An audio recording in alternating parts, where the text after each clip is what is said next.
En direct du salon Équipe Auto, porte de Versailles. Sud Radio, les vraies voix qui font rouler la France. Et avec Philippe David, on est en direct de Équipe Auto pour ce 50e anniversaire. On vous avait promis des femmes, elles arrivent autour de cette table et on s'est dit tiens, on va quand même parler avec un garçon. Et ça manquait un peu, je l'avoue. Des enjeux des garagistes. Gérard Perrault est avec nous. Bonsoir, merci d'avoir accepté notre invitation. Bonsoir à tous, mesdames, messieurs. Vous êtes responsable service technique national d'autodistribution, d'AD. AD, pour rappeler, pour ceux qui ne connaîtraient pas, et il n'y en a pas beaucoup, c'est important de le dire, c'est un petit peu partout en France. Oui, on a environ, je dirais, 1700 enseignes réparateurs mécaniques et 800 à 850 enseignes dans le domaine de la carrosserie. Donc si vous ne l'avez pas vu, vous n'avez pas habité en France depuis au moins 50 ans. Normalement, et on a aussi une campagne publicitaire qui marque un peu les esprits en ce moment sur les ondes TV, donc il n'y a pas de problème. Alors, comme vous êtes responsable technique, vous connaissez évidemment la formation des personnes qui travaillent chez Autodistribution. Comment est-ce qu'on forme aux nouvelles technologies avec l'hybridation, l'électrification, etc., etc. Déjà, c'est un enjeu énorme. C'est un enjeu énorme.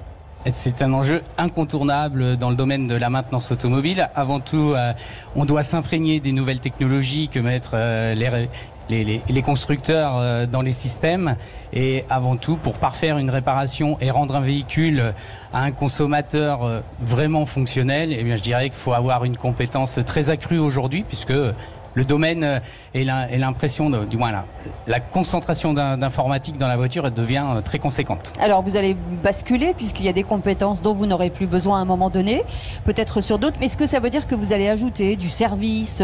Est-ce qu'il y a un développement un peu plus important chez AD aujourd'hui? Alors automatiquement, toute nouveauté implique une stratégie légèrement différente, avec une adaptation à la fois des compétences et du service que l'on rend à nos clients, la facilité de sourcer les pièces de rénovation, de réparation, et avant tout, on doit les éduquer sur toutes ces nouvelles technologies pour être en lien avec la transition écologique qui se passe aujourd'hui dans le monde automobile. Avec leur remanufacturing aussi? Également, bien sûr, ça fait partie du sujet, parce que avant tout, faut être assez vertueux vers l'économie circulaire, et on s'y engage également à travers nos réseaux. Est-ce que vous faites pas quelque part un métier de plus en plus technique? Moi, je connais un garagiste qui m'a dit demain je tombe en panne, j'ai pas ma valise, je sais pas ce que j'ai. Alors, je dirais que c'est tout à fait réel. Et enfin, sa valise de détection, oui, pas sa valise... Non, mais le terme était bien compris, et je pense que tous les auditeurs avaient parfaitement compris la nuance. Je dirais qu'avant, on n'oubliait pas la pince coupante, la clé de 10, maintenant on n'oublie pas son ordinateur. Aujourd'hui, on parle beaucoup de féminisation. Est-ce que ce sont des métiers où les femmes arrivent tout doucement, en tout cas poussent la porte pour regarder ces métiers? Bien sûr, ça attire aussi la gente féminine sur ce marché-là. Et je dois dire qu'on s'intéresse aussi, bien, on est tous conscients qu'il y a une pénurie de techniciens, et on se doit d'accueillir aussi des techniciennes qui sont souvent très compétentes et assidues dans les nouvelles technologies, je dois reconnaître. C'est important aussi de dire qu'aujourd'hui, les garages sont plus du tout ce qu'on pensait, c'est-à-dire c'est propre, on a vraiment de nouvelles générations de garages aujourd'hui. Là, je vous rejoins, je n'oserais employer un terme petite clinique, mais je vais le faire quand même. On apporte aussi une organisation dans les ateliers de nos réseaux digne de ce nom pour parfaire la réparation. Les voitures coûtent de plus en plus cher, et les consommateurs n'ont pas envie de laisser leur voiture qui coûte 40, 50, 60 000 euros, je veux dire, dans des garages qui sont au fond du trou noir avec plein de calémines. Eh bien, merci beaucoup Gérard Perrault d'avoir accepté notre invitation. Vous êtes responsable technique, service technique national d'AD. Merci mille fois d'avoir été avec nous. Allez, on enchaîne avec une femme, on vous l'avait promis, elle est là, Véronique Giraud, directrice générale de Continental Tires France. Bonsoir. Bonsoir, merci d'être avec nous. Et vous êtes aussi présidente d'Alia Pure, l'organisme qui gère la collecte et la gestion des pneus usagés. Merci d'être avec nous. Alors, je le disais tout à l'heure, une femme directrice générale dans l'auto, c'est assez rare, parce que je crois que vous êtes la seule. En tout cas, sur les manufacturiers de pneumatiques en France, et je pense peut-être en Europe, oui, la seule. Est-ce qu'il y a une façon féminine peut-être d'aborder l'automobile aujourd'hui? Moi qui adore l'automobile, je vois forcément des choses que les garçons ne voient pas sur l'esthétisme. On dit toujours que les filles sont un petit peu plus tatillons sur la stratégie, sur la vision. Dans tous les cas, je pense qu'on a une vision plus globale et peut-être le détail, chaque détail compte. Et que ce soit dans la vente, dans le marketing, on parlait de formation, on est plus assidu peut-être. Je pense que c'est vraiment un ensemble, mais moi je suis d'abord directrice générale, donc responsable de mon entité et de mes collaborateurs. Avec une complémentarité. Une femme, c'est un plus. Absolument. Continental, c'est une entreprise allemande, mais vous produisez en France depuis 1964 avec une très belle usine du côté de la Lorraine. La Moselle. Absolument, oui, la Moselle est en Lorraine. Ouais.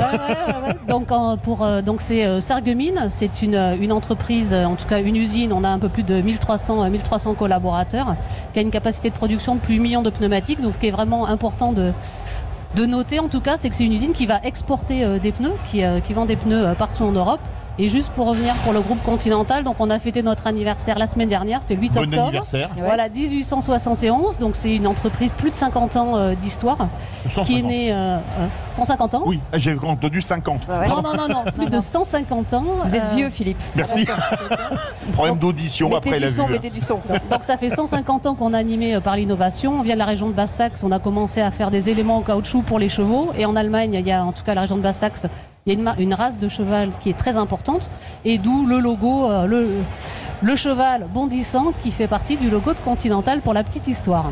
Alors sur l'innovation, parce que ça c'est important aussi, le pneumatique c'est pareil en mutation constante, puisqu'on va chercher des produits et des matières qui aujourd'hui sont de plus en plus durables. En matière de R&D, j'imagine que c'est un enjeu très important pour vous en tant que grand acteur des pneus. Oui, tout à fait. La R&D et l'innovation est vraiment quelque chose qui nous anime dans la mobilité au sens large. Donc pour l'Europe, on a notre centre de R&D qui est en Allemagne. Et en ce qui concerne la durabilité... À Hanovre ? À Hanovre, exactement. On a des engagements très forts. On veut qu'à 2050, à horizon 2050, donc finalement d'un point de vue industriel, c'est demain, 100% de la matière qui est utilisée pour fabriquer un pneumatique soit réutilisable. Et donc aujourd'hui, on est sur un jalon, on est entre 25 et 30%. Donc on est dans cette... En tout cas, on est bien engagé sur cet engagement fort et ça, c'est vraiment quelque chose qui anime nos ingénieurs au quotidien. Alors, à l'usine de Sarreguemines, il y a un produit que vous produisez qui s'appelle l'Ultra Contact Next, mais ça s'écrit NXT. Alors, 65% de matériaux recyclés et renouvelables. Dedans, il y a notamment des résidus de bouteilles en plastique, des cendres de cosse de riz, vous vous rendez compte ? C'est drôle. De l'acier recyclé ou encore de la résine de pomme de pin. Comment est-ce que vous êtes arrivé à concevoir un pneu? Alors, j'ai pas dit tous les matériaux recyclés. Monsieur David. Ah, c'est vrai que j'en manque. Déjà, je pense que vous êtes très bien informé. Je pense qu'au niveau formation, je pense que vous feriez un bon candidat, en tout cas un bon formateur. Vous aimez les blagues? Comment ça marche? Vous pouvez le prendre. En fait, on va chercher des solutions et des solutions qui sont souvent proches de la nature. C'est pour ça qu'on va récupérer des choses au niveau du riz, etc. Et on va tester plein de choses et on se dit qu'est-ce qui peut marcher, et c'est quelque chose. C'est pour ça que je dis c'est vraiment du quotidien et chaque pourcentage compte vraiment. Et au-delà du produit en lui-même, c'est aussi au niveau des usines. Comment est-ce que je peux être plus verte? C'est des panneaux solaires. Comment est-ce que j'utilise mieux l'eau, etc. Alors on a tendance à l'oublier et j'aime toujours faire un peu des retakes sur la sécurité, sur la qualité des pneus aujourd'hui. Les pneumatiques dans une voiture, c'est quand même, faut faire très attention. On voit beaucoup de gens sur la route avec des pneus qui sont un peu usés. C'est un élément qui est vraiment lié à la sécurité aujourd'hui. Le pneumatique, c'est un élément essentiel de la sécurité. Vous devez, pour illustrer le propos, c'est le seul contact que vous avez avec la route, avec l'asphalte, et c'est la surface d'une carte postale. Donc vous mettez votre vie, en tout cas, dans les mains. Sur 4 cartes postales. Sur 4 cartes postales, ce qui est dans l'illustration assez incroyable. Et surtout quand on voit des véhicules qui sont plus lourds, plus puissants, c'est d'autant plus important. Donc avoir la bonne usure, la bonne pression pour être en toute sécurité. Est-ce qu'il faut gagner aujourd'hui en agilité? On parlait aujourd'hui de la filière automobile, qu'elle soit en France ou européenne. Gagner en agilité face à ce qui se passe aujourd'hui dans le monde. La Chine, par exemple, je sais que vous en venez, donc vous connaissez bien le pays. Est-ce que ce mot agilité vous voit bien? Le mot agilité, il est essentiel. Qu'est-ce que ça veut dire agilité? Agilité, c'est être à l'écoute des clients, à l'écoute des marchés et pouvoir réagir, trouver des solutions assez rapidement. Et ça, typiquement, vous parlez de la Chine, c'est vraiment dans leur culture. Ils vont même aller au-delà et donc tout va extrêmement vite. Alors, vous avez une marque qui s'appelle Continental, mais vous en avez également une deuxième qui s'appelle Uniroyal. Qu'est-ce qui la différencie de Continental? Bien connue en Belgique. Absolument. Une marque d'origine belge très connue pour les plus jeunes d'entre nous, les publicités avec Laurent Houtan qui s'accroche à son pneumatique et qui n'arrive pas à glisser. Donc c'était le pneu pluie, c'est vraiment en tout cas dans les mémoires. Elle est de bonne humeur, sinon elle m'aurait dit Philippe, David, il vous ressemblait à l'époque. Mais là, Cécile ne l'a pas dit. Ce qui est important, c'est que on voit le parc automobile, enfin vous en avez parlé, on est sur un parc qui est un parc vieillissant. Hein. Donc quand vous avez un véhicule qui a plus de 7 ans, par exemple, que vous roulez peu, vous avez peut-être pas envie de dépenser en tout cas de l'argent pour acheter un pneumatique Continental, ce qu'on va appeler nous premium. Donc vous allez plus rechercher un pneu de qualité-prix. C'est quoi un pneu de qualité-prix? D'abord, il doit vous donner la sécurité, donc vous rassurer. On parlait de l'importance sécuritaire du pneumatique, mais avec un bon investissement où vous allez voir le retour pour investissement. Et là, c'est exactement dans ce créneau-là que va arriver Uniroyal, vraiment la meilleure réponse à quelqu'un qui veut être rassuré niveau sécurité, une grande marque, une grande R&D, mais un prix qui est correct pour lui. Alors aussi incroyable que ça puisse paraître, Continental et une autre marque mythique, Adidas, ont mis en place un partenariat pour concevoir des chaussures de sport avec des semelles Continental. C'est incroyable. Alors j'en ai déjà, donc moi j'ai des bons grips, en tout cas une accroche à mes pieds. Alors, et vous êtes sur une carte postale, non? Un peu plus. Je fais un petit 38, c'est un peu plus large. Alors c'est pas si incroyable que ça parce que c'est deux grandes entreprises allemandes. Oui. Animé par l'innovation, animé par la R&D et qui, à côté d'un village, à côté de Nuremberg, qui étaient ensemble. Et donc les dirigeants des deux entreprises en parlaient et Adidas a dit nous, on fait aussi du hors-route, on a besoin d'adhérence. Et donc du coup, nos ingénieurs se sont parlé sur deux sujets. Premièrement, les gammes de caoutchouc, la composition du caoutchouc. Et deuxièmement, comment est-ce qu'ils peuvent transposer les profils de pneus VTT sur des chaussures pour être hors route. Et donc on a aujourd'hui plus de 120 produits, en tout cas modèles Adidas, qui ont des semelles continentales. Et c'est chaque année 10 millions de paires qui sont vendues dans le monde. Si on se projette très très loin, est-ce que le pneu sera demain totalement pérenne? Est-ce que ça veut dire une voiture pourra peut-être un jour ne jamais plus changer de pneumatique? Alors là, moi j'y crois pas, mais c'est mon avis personnel. Ouais, il y a peut-être d'autres ingénieurs. Le pneu il sera connecté, donc le pneu il va vous accompagner de manière plus large dans votre mobilité, mais il devra toujours être changé parce que vous avez des conditions météorologiques, etc. Là on va rentrer changement d'heure, heure d'hiver, pneus d'hiver. C'est important de s'équiper en tout cas, de changer l'équipement. Donc il y aura toujours un accompagnement. Par contre, il va être plus intelligent et va vous accompagner dans votre mobilité à 360 degrés. C'est-à-dire qu'il va vous donner des indications. C'est-à-dire qu'il va pouvoir vous dire attention, il n'y a pas assez de pression, il faut faire la pression, attention, il va falloir changer le pneumatique, donc est-ce que je peux prendre rendez-vous pour vous et anticiper en disant, vu le nombre de kilométrage que vous faites, dans 1 mois, 2 mois, il faudra changer. Et ce qu'il y a de bien, c'est qu'avec Continental, on était sûr que l'interview n'allait pas déraper. Voilà, c'est ça. On vous remercie beaucoup, Véronique Giraud, d'avoir accepté notre invitation, directrice générale de Continental Tiers France. Merci beaucoup. Merci à vous. Dans un instant, on fait une petite pause. On va vous parler de Valeo. Vous connaissez certainement Valeo. Bien sûr. Si vous avez une voiture, il y a quelque chose de Valeo chez vous. Et c'est, je le rappelle, la société française, le groupe français le plus breveté au monde. Et on en parle dans un instant. À tout de suite. Sud Radio, votre avis fait la différence. C'est vrai que moi, ça fait des années maintenant que j'écoute Sud Radio et à chaque fois, c'est un plaisir de retrouver vos émissions du matin, de l'après-midi, du soir, c'est top. Sud Radio, parlons vrai. En direct du salon Equipauto, porte de Versailles. Sud Radio, les vraies voix qui font rouler la France. Et c'est un immense plaisir d'être là. Nous sommes là jusqu'à 20h, mais ça ferme ici à Equipauto ce soir ça ferme à 23h. Aurélie Jouve, qui est directrice générale d'Equipauto, très heureuse forcément de là on est un peu à mi-chemin, mais ça se passe plutôt très très bien. Pour l'instant, tout va bien et on va dire que ça va crescendo puisqu'on a démarré et on a ouvert les portes mardi avec d'ores et déjà une belle journée le mardi, le mercredi. Et là, aujourd'hui, c'est vrai que les allées sont pleines. Grâce à qui, demandez? C'est l'effet Philippe et Aurélie ou Aurélie et Philippe. Non, pourquoi? Non, Cécile et Philippe. Ah oui, j'étais modeste. Non, tout ça, c'est grâce à nos exposants et c'est assez incroyable, sincèrement. Si vous n'êtes pas venu en encore sur Equipoto, Ouais, vous avez encore le temps, il reste 2 jours. C'est chouette. Et là, je crois que sincèrement, on peut dire merci à nos exposants. Il y a une qualité des stands et un investissement qui est assez incroyable et remarquable, quels que soient les secteurs d'activité, que ce soit chez les équipementiers, les secteurs de la carrosserie, la peinture, le lavage. Il y a de l'innovation partout. Donc sincèrement, c'est grâce à tout ça qu'aujourd'hui, on a un merveilleux salon. En revanche, Cécile, je me disais quelque chose. Cette dernière demi-heure d'émission fait qu'il y a une chanson qu'on ne peut plus passer sur Sud Radio. C'est Où sont les femmes de Patrick Juvet. Parce que là, il n'y a que des femmes. Et on est très heureux parce que c'est un fleuron français dont on doit être fier. Marlène Carias-Iquet qui est avec nous, vice-présidente de Valeo Service. Bonsoir. Bonsoir. Merci en tout cas d'avoir accepté notre invitation. Valeo, pour reprendre un peu l'histoire alors 102 ans, c'est important de le dire puisque c'est une entreprise qui existe depuis des années, qui est née dans le 94 si je ne m'abuse. Tout à fait. Aujourd'hui vous êtes dans 40 pays. Dans 40 pays pour nos activités première monte. Exactement. Et dans 150 pays pour l'activité de rechange, donc quand il s'agit d'entretenir ou de maintenir des véhicules. Voilà, un peu plus de 100 000 collaborateurs un peu partout dans le monde, avec une importance que j'adore chez vous, c'est de fabriquer local pour le local. Absolument. Donc on a ici en France encore beaucoup de sites de production. On a 24 sites de production, on a des centres de R&D. Et à la fois, on est en capacité de s'exporter. On exporte une grosse partie de ce qu'on produit en France, 80%. Et puis aussi, comme vous le disiez, on produit local. Quand on est en Chine, eh bien, quand on vend en Chine, on produit en Chine. Au Mexique, on vend au Mexique. Tout à fait.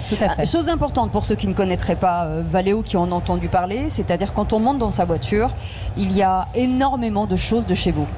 Oui, on a un très fort contenu Valeo. Alors, on va de pièces assez traditionnelles, entre guillemets.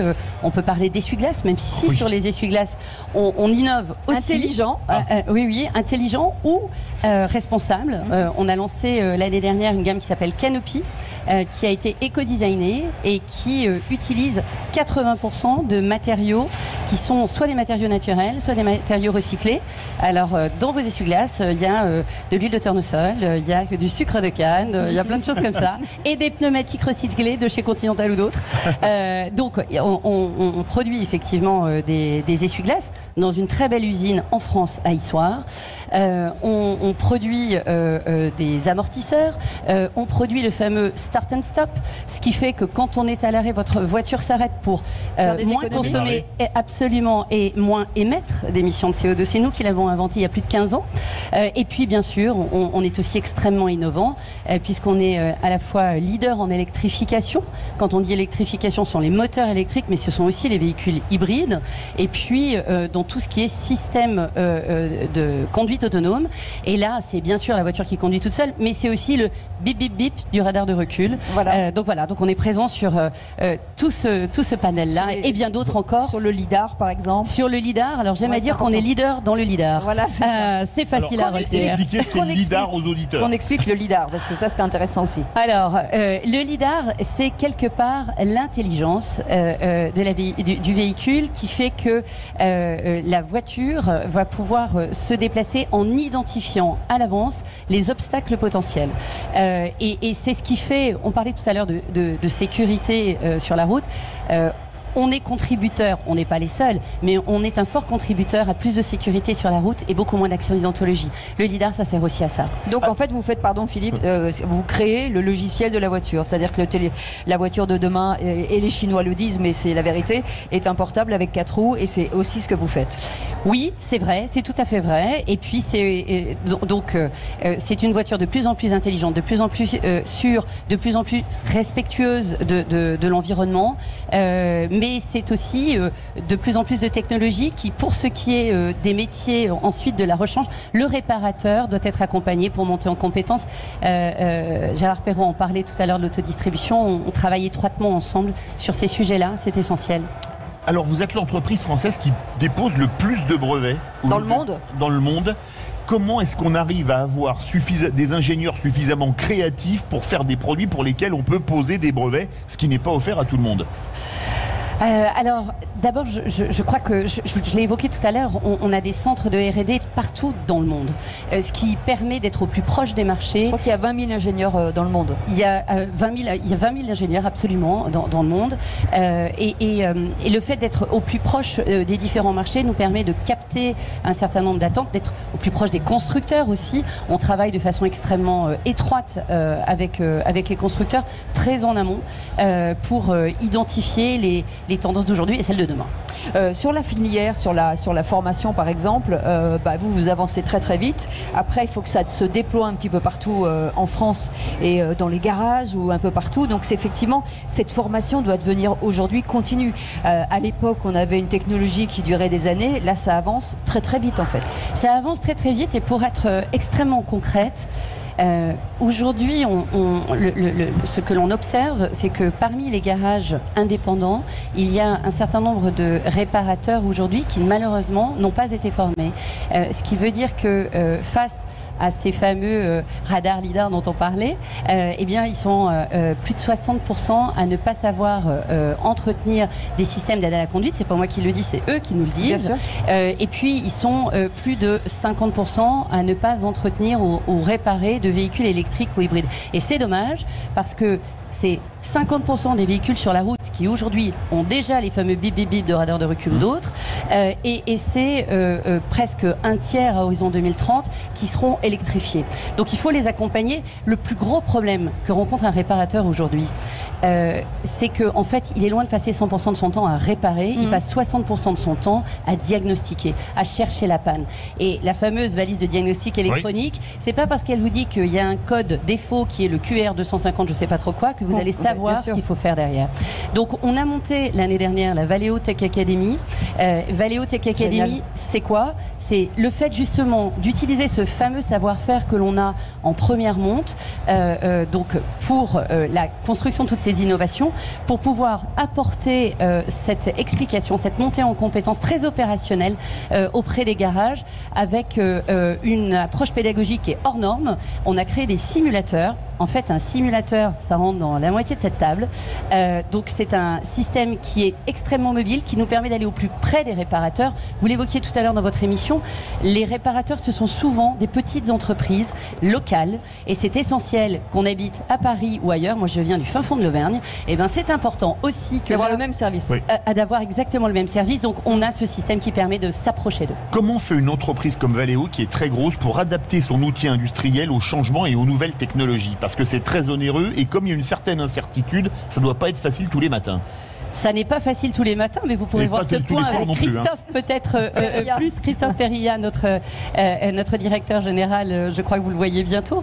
Et en tous les cas, on a des investissements significatifs. Alors, je vais vous donner un exemple très concret. On avait un site à Nevers qui était plutôt dédié à des produits qu'on va moins retrouver dans les voitures de demain. Qu'est-ce qu'on est en train de faire? Ce site, eh bien, il a ouvert il y a quelques mois un laboratoire dédié au remanufacturing des produits électroniques. Parce que hier, la pièce automobile, c'était une pièce purement mécanique. Bien sûr. Désormais, elle est intelligente, elle a de l'électronique embarquée. Et donc, il faut un savoir-faire pour remanufacturer ces pièces. Remanufacturer, je me permets une seconde de précision, c'est extrêmement différent. Parfois, on parle de reconditionnement. Ça n'a rien à voir. Moi, je suis la maman d'ado qui me casse régulièrement les téléphones. Je les adore, mais s'ils regardent ou ils écoutent. Mais arrêtez de casser les téléphones. Voilà. Merci beaucoup. Et donc, souvent, on a l'habitude de prendre un téléphone reconditionné. Il est simplement nettoyé et il y a une pièce qui est changée. Dans un produit remanufacturé, c'est l'ensemble. C'est l'ensemble et c'est en moyenne, en tous les cas chez Valeo, 88% de matière qui est réutilisée et c'est 60% d'émissions de CO2 en moins. Et ben voilà pourquoi j'aime cette entreprise Valeo. Merci beaucoup Marlène Carias-Iquet d'avoir été avec nous, vice-présidente de Valeo Service. Et on remercie Aurélie Jouve, merci beaucoup, directrice générale, et avec Philippe Baudin aussi, président d'Équipe Auto. C'était en tout cas un moment très agréable avec vous. Ça continue encore pour 2 jours et ça continue ce soir jusqu'à 23h. Et je le dis avant, l'abus d'alcool est dangereux pour la santé. Merci beaucoup. Ça sent le vécu. Je parle pour vous, Philippe David. Et bien entendu, dans un instant, Magali Berda, on vit pas dans la même France. Et puis nous, on se retrouve avec Philippe David et toute l'équipe des Vraies Voix. Et samedi à 10h, Sud Radio sera là avec Laurence Perrault et Jean-Luc Moreau pour On Parle Auto. Mais ils ont de la chance, pip pip, voilà, avec François Alain qu'on embrasse qui est en face de nous. On vous souhaite une très belle soirée. On vous retrouve demain à partir de 18h et merci à notre équipe formidable. Ils sont tous là, bravo les gars. Merci pour cette déloc, Anne-Lise, Arthur avec Maxime, avec François-Louis, avec Aurore, avec Anne-Marie qui était à la Réa à Paris et Antoine. Et on vous embrasse très fort. À demain les amis, bisous. Sud Radio. Sud Radio. Parlons vrai. Parlons vrai. Sud Radio.